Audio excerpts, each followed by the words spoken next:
바라기는 우리 모두에게도 연약함이 있고 부족함이 있고 또 힘듦이 있겠지만은 내가 하는 것이 아니라 나와 함께 하시는 하나님이 하시도록 내려놓는 그런 시간 될 수 있었으면 좋겠습니다. 우리 좌우 옆에 좀 바라보시면서 오늘은 많은 분들이 지금 여러 가지 일도 함께 하지 못했습니다. 오신 분들 중심으로 이렇게 앞뒤 분들 바라보시며 서로 인사하시겠습니다. 우리 인사하십시다. 하나님이 하십니다. 인사하시겠습니다. 하나님이 하십니다. 하나님이 행하실 줄로 믿습니다. 다들 지금 어렵잖아요. 다들 힘겨운 시간들 보내고 있어요. 하나님이 하시는 걸 믿고 한 걸음 한 걸음 나아갈 수 있었으면 좋겠습니다. 하나님이 하신다라고 할 때에 그 하나님이 하심 그냥 나는 아무것도 안 해, 나는 그냥 주저앉아 있을래, 이게 아니라 하나님의 하심을 내어놓는 그런 자들이 어떤 자세로 삶을 지켜내고 달려내야 할지를 새기는 그런 말씀을 오늘 히브리서에서 우리에게 주고 계십니다. 자, 히브리서의 배경을 좀 잠깐 보면은 히브리서는 일종의 서신입니다. 어떤 딱 지목하에서 누구에게 준 그런 서신이 아니라 성도들이 돌려보면서 좀 같이 위로하고 힘을 얻을 수 있도록 회람하는 그런 서신이 히브리서입니다. 당시 그 초대교회의 형편들을 보면은 특별히 히브리서 그 서신을 받아보았던 성도들의 삶을 보면은 핍박의 상황이 있었습니다. 유대인인데 유대교를 떠나서 기독교로 개종을 합니다. 예수를 믿는 사람 됩니다. 그러면은 유대교 공동체 안에서 그들을 추방을 합니다. 쫓겨나는 거예요. 그냥 단순히 공동체 안에서 쫓겨나는 정도가 아니라 그 다음에 이어지는 게 이제 핍박입니다. 핍박. 끝없는 핍박으로 몸부림쳐야 했습니다. 유대인들이 유대인들을 핍박하는 것뿐만 아니라 또 로마인들이 또 크리스찬들을 핍박을 하기 시작을 합니다. 이 핍박의 시간들이 정해져 있는 게 아니에요. 1년만 핍박할게 이런 게 아니라는 거예요. 잠깐 하고 끝나버리는 게 아니라는 겁니다. 계속해서 지속되고 있는 거, 언제 마칠지 모르는 그런 핍박이 진행되고 있으니 당하는 분들 입장에서는 이걸 벗어날 수 있는 가장 쉬운 길은 배교하는 겁니다. 예수를 떠나서 그냥 다시 유대교로 돌아가든지 아니면 나는 예수님하고 상관없는 사람입니다 라고 해서 공동체를 떠나는 겁니다. 실제로 그런 일들이 교회 안에 일어나고 있습니다. 공동체를 떠나고 예수님을 소중하게 여기는 것들을 저버리고 배교하는 일들이 공동체 안에 있는 그런 상황이었습니다. 그래서 히브리서 기자는 성도들에게 이렇게 가서는 안 됩니다 라고 하는 거 격려하기 위해서 또는 소망을 주기 위해서 또는 경종을 울리기 위해서 쓴 서신이 바로 히브리서입니다. 그 내용 가운데에 오늘 히브리서 기자는요, 본문 오늘 4장에서는 예수님이 누구이신지에 대해서 아주 분명하게, 그리고 그 예수님이 우리들의 대제사장이시다라고 하는 것들을 다시 한번 이렇게 꽉 힘을 줘가지고 쓰듯이 또 사람들 심령에도 깊이 새겨놓기를 원하여서 오늘 서신을 쓰고 있습니다. 본문 14절 말씀 여러분 다시 한번 우리가 한 목소리로 읽어봤으면 좋겠는데요. 같이 한번 읽어보십시다. 시작. 그러므로 우리에게 큰 대제사장이 계시니 승천하시니 곧 하나님의 아들 예수시라. 우리가 믿는 도리를 굳게 잡을지어다. 아멘. 우리에게 큰 대제사장이 계시다라고 그렇게 전합니다. 그분이 바로 하나님의 아들 예수시라고 전합니다. 제사장이라고 하는 구약시대의 그 직분을 맡은 이들이 하는 일이 뭐였냐면, 우리가 아는 것처럼 사람이 죄를 범하면은 그 죄 범한 것들을 짐승에다가 이렇게 옮겨서 번제로 드려서 하나님과 사람 사이 어떤 가교 역할을 했던 것이 제사장입니다. 제사장들이 여럿 있는데 그 중에 대표가 대제사장입니다. 그 대제사장이 바로 우리 주 예수 그리스도가 우리의 대제사장이 되신다. 그러니까 하나님과 우리 사이에 건널 수 없는 틈이 있었다라고 하면은 그 틈을 메꿔주는 분이 제사장이시고, 또 하늘의 은혜를 우리 가운데 가져다 주시는 분이 바로 대제사장이다라고 하는 그런 의미입니다. 그분이 지금 우리에게 계시다라고 하는 그 얘기를 히브리서 기자는 전해주고 있어요. 임마누엘 확신하십시오. 더불어서 이제 두 가지를 히브리서 기자가 성도들에게 권하고 있는데, 이 두 가지 권유는 오늘 우리가 사순절을 맞아서 사순절을 보내면서 또는 신앙의 길을 걸어내면서 반드시 새기고 붙잡아야 될 거 아닌가 싶습니다. 두 가지 것 저와 함께 나눠보십시다. 첫 번째 14절에 보시면은 첫째는 믿는 도리를 굳게 잡으라 이렇게 표현합니다. 믿는 도리를. 하반절에 보면은 우리가 믿는 도리를 굳게 잡을지어다. 근데 여기 히브리 헬라어로 보니까 믿는 도리라고 하는 이 홀로기하스라고 하는 이 단어는 다른 표현으로는 신앙 고백이라고 하는 그런 해석도 있습니다. 그러니까 어떤 신앙 고백이냐면 우리가 믿는 신앙 고백이라는 거예요. 우리가 믿는 신앙 고백이 뭐입니까? 주님이 그리스도이시다라고, 예수가 그리스도이시다라고 하는 이걸 우리는 믿고 우리가 고백하고 있잖아요. 이걸 어떻게 하라고요? 굳게 잡으라고 합니다. 굳게 잡는다라고 하는, 굳게 잡는다라고 하는 그 표현이 뭐 살짝 어떤 물건에 손을 얹고 있는 것이 아니라 빼앗기면 안 되는 물건들이 있잖아요. 절대 빼앗기면 안 돼라고 하는 그런 물건을 내가 꽉 잡고 있는 것 같은 그런 어떤 자세가 바로 굳게 잡는 자세이거든요. 그런 모양으로 예수께서 그리스도이시고 예수께서 대제사장이시고 예수께서 나와 함께 하신다라고 하는 이 신앙의 고백을 절대로 놓치지 말아야 된다. 꽉 붙잡아야 된다. 다른 건 놓칠 수 있어요. 교회 안에서 뭐 다른 건 놓칠 수 있고 살아가면서 놓쳐도 돼요. 뭐 때로는 건강을 놓치는 때들도 있잖아요. 때로는 물질을 놓쳐야 되는 그런 때들도 있고요. 때로는 사람을 놓쳐야 되는 그런 때들도 있더라고요. 우리 살아내다 보니까 놓칠 수밖에 없는 그런 때들이 있지만은 그럼에도 불구하고 놓치지 말아야 될 것들이 있다는 거예요.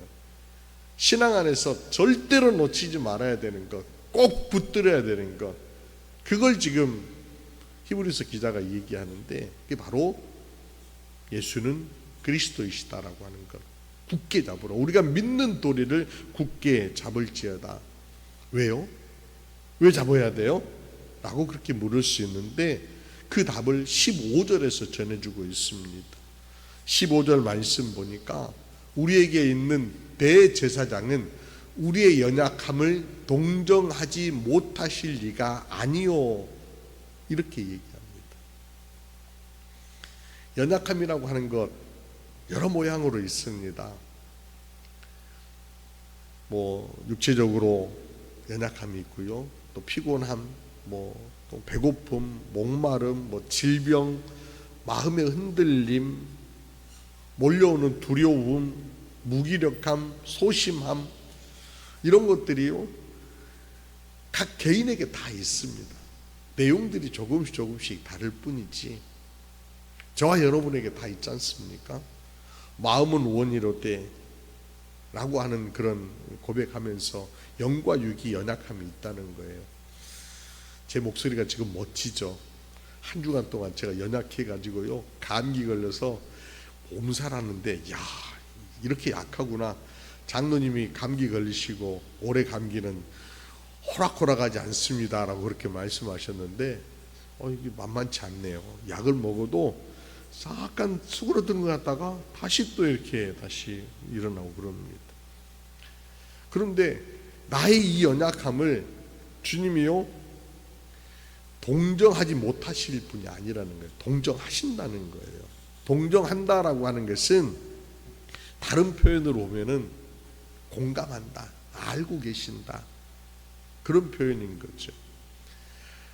내가 지금 약하고 내가 흔들리고 내가 불안해하고 하는 것들 주님이 다 아신다는 거예요. 그러니까 그 불안함을 아시는 주님을 내 곁에 붙잡아 두시는 것들이 필요하다는 겁니다. 그림 하나 잠깐 여러분에게 소개해 드리려고 합니다.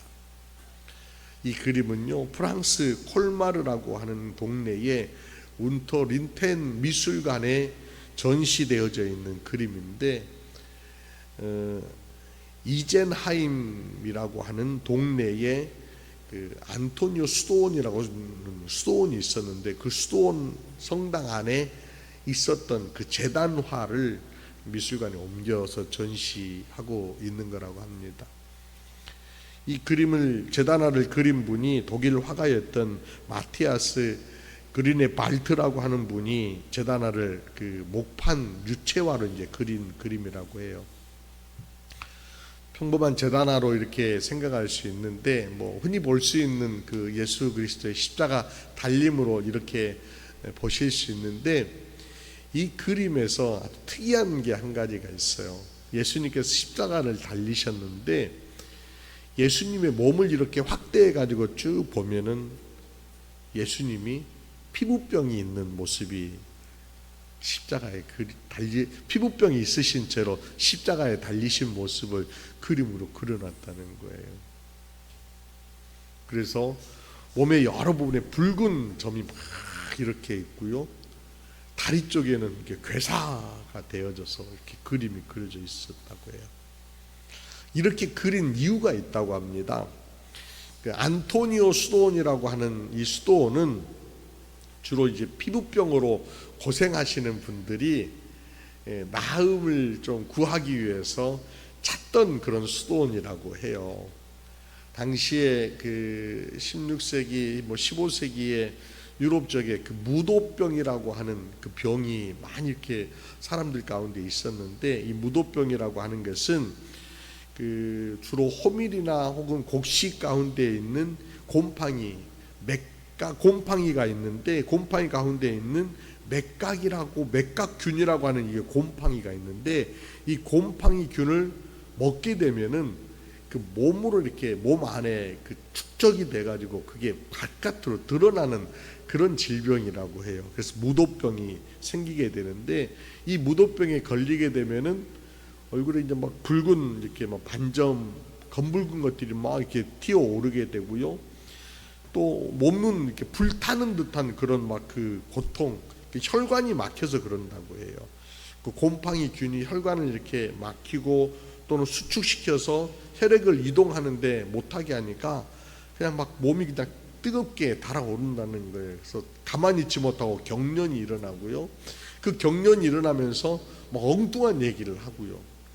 낮에도 그런 현상들이 일어나면 사람들이 막 덜덜덜덜 떨면서 말을 하니까 멀리서 보면은 뭐 하는 것처럼 보여요? 춤추는 것처럼 보인다는 것을. 그래서 무도병이라고 그렇게 이름을 붙이기였다라고 합니다. 여하튼 이 안토니오 수도원 같은 경우에 요 병에 걸린 이들이 많이 방문을 했다는 거예요. 그래서 그들이 성당 앞에 딱 엎드려서, 제단 앞에 엎드려서 기도할 때 예수님을 딱 바라보면은 어떤 예수님이 보여요?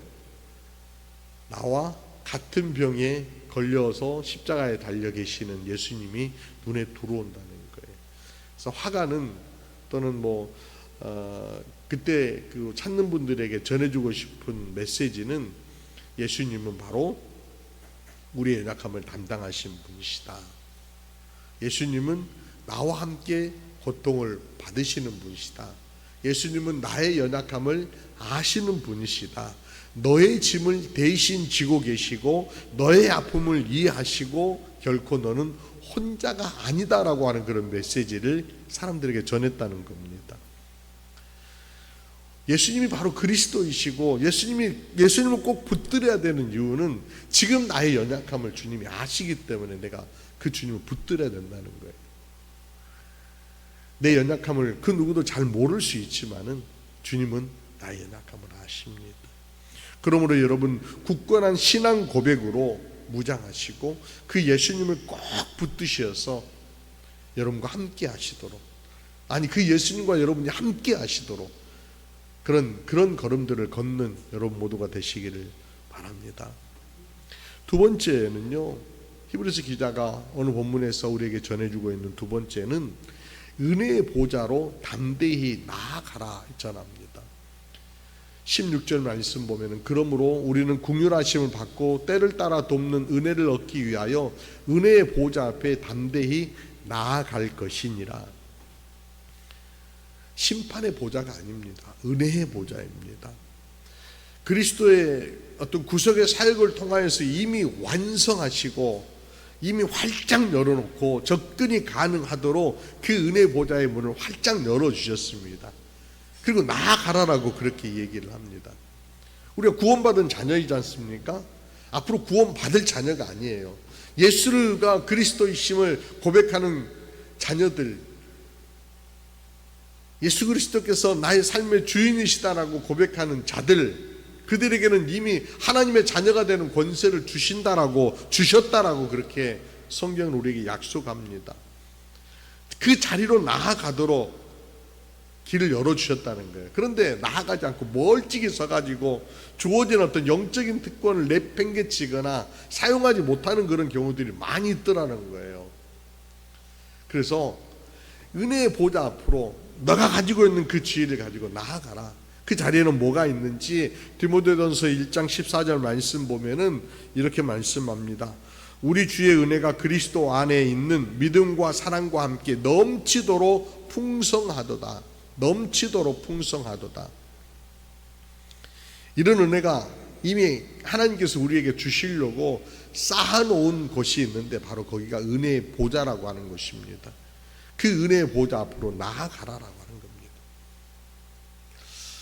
나를 돌아보십시다. 우리를 한번 돌아보십시다. 어차피 우리는 보면은요, 어느 분이 그런 얘기합니다. 문이 거의 닫혀질 그런 시간에 쑥 들어간 사람들, 이제 왜 식당 같은 데 보면은 이제 마감하려고 하는데 쑥 들어가가지고 마지막 손님이에요라고 그렇게 하는 그런 경우들이 있잖아요. 성경에 보면은 포도원에서 그 일꾼으로 불렀을 적에 아침 이른 시간부터 와서 일했던 이가 있고요, 마지막 끝자락에 와서 일한 이가 있었습니다. 근데 그 끝자락에 온 이에게도 주인은 똑같이 품삯을 주신다라고 하는 얘기가 있습니다. 그런 것처럼 문이 다 닫혀질 타이밍에 쑥 들어와 가지고 하루 일한 품삯을 다 받는 그런 일꾼처럼 그런 품삯을 누리고 그런 은혜를 누리고 있는 이들이 우리 아닙니까? 몇 시간 일했는지가 문제가 되지 않습니다. 얼마를 일했는지도 중요하지 않습니다. 1등이냐 꼴등이냐도 중요하지 않습니다. 잘생겼느냐 못생겼느냐, 많은 일을 했느냐 적은 일을 했느냐 중요하지 않습니다. 주인이 바라보실 적에 지금 있는 그 모습 그대로 우리를 바라봐 주신다는 겁니다. 그리고 더불어서 우리로 하여금 그 길로 나아갈 수 있는 길대로 열어주셨다라고 하는 겁니다. 그러니까 쫄지 않고 그냥 나아가기만 하면 된다는 거예요. 내가 뭘 했기 때문에 나아가는 것이 아니라 내가 자녀이기 때문에 당당하게 나아갈 수 있다라고 하는 겁니다. 그러면은 내가 주님이 예비하신 그 은혜로운 풍성한 은혜들을 새롭게 체험받는 복을 누리게 된다라고 히브리서 기자는 전합니다. 나아가라. 여러분, 은혜의 자리로 나아가는 곳이 어디입니까? 여러분의 은혜의 보좌는 어디입니까? 예수 이름 부르면서 오늘 지금 우리가 예배드리고 있는 이 자리가 은혜의 보좌 아닙니까? 때로는 홀로 앉아서 조용히 말씀을 묵상하는 그 자리가 은혜의 보좌일 수도 있습니다. 그 자리는요, 겉모금에서 나아가는 자리 아니에요. 내가 뭔가 어떤 의무감으로 나아가는 자리도 아니고, 주님께서 나를 정말 사랑하셔서 그 사랑을 새기면서 그 사랑을 더 풍성하게 누리기를 원하여서 더 큰 은혜를 받기를 원하여서 나아가는 것이다라고 하는 거예요. 그래서 주의 이름을 부르며 그래서 담대히 나아가라 라고 그렇게 전하고 있습니다. 이미 우리는 그런 지위를 허락받았다는 거예요. 이미 우리는 그 자리에 나아가기만 하면은 놀라웠게도 은혜가 준비되어 있는 것들을 누리게 된다라고 하는 거예요. 나아가지 못하는 그런 경우들이 벌벌 떨기 때문에 못 나가는 거 아닐까? 아니면 다른 것 때문에 마음이 빼앗겨서 못 나가는 그런 경우들도 있을 것 같습니다. 여하튼 우리는 은혜의 보좌 앞에 나아가는 지위를 허락받은 자녀인 것을 기억하시길 바랍니다. 내가 잘나서가 아닙니다. 큰 대제사장 되신 예수 그리스도께서 우리 가운데 계시기 때문입니다. 그 자리에서 때를 따라 돕는 은혜를 주실 주님이 기다리고 계시기 때문입니다. 여기 보면은 때를 따라 돕는다라고 하는 그런 표현이 나옵니다. 때를 따라라고 하는 적절한 시기 아닙니까? 도움이라고 하는 것도 때가 있습니다.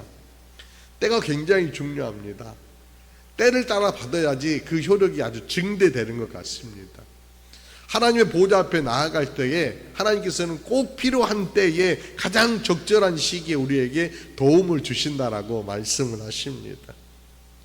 이스라엘이 사는 땅에 하나님께서 이른 비와 늦은 비를 주신다라고 그렇게 약속하시지 않습니까? 그런 표현처럼 하나님께서 은혜의 보좌 앞으로 달려 나오는 그의 백성들에게 돕는데 때를 따라 돕는 은혜를 주신다라고, 적절하게 주신다라고 그렇게 약속해 주십니다.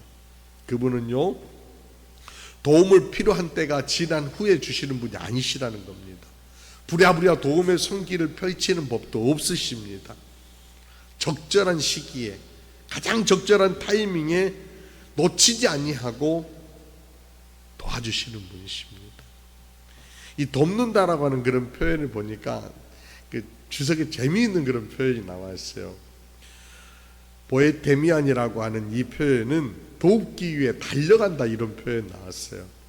그러니까 마치 탕자가 저 멀리에서 아버지의 집을 향해서 뚜벅뚜벅 걸어왔을 때 아버지가 그 광경을 바라보시고 한 걸음에 탕자보다 더 빠른 걸음으로 휙 달려가던 그 모습처럼 돕기 위해서 휙 달려가신다는 거예요. 그러니까 내가 은혜의 보좌를 앞으로 나아가야 되겠다 마음 먹고 뚜벅뚜벅, 아니 몸짓 이렇게 걸지라도 돕기 위해서 달려오시는 주님은, 돕기 위해서 오시는 주님은 어떻게 오신다고요? 달려오신다는 거예요. 달려오신다는 거예요.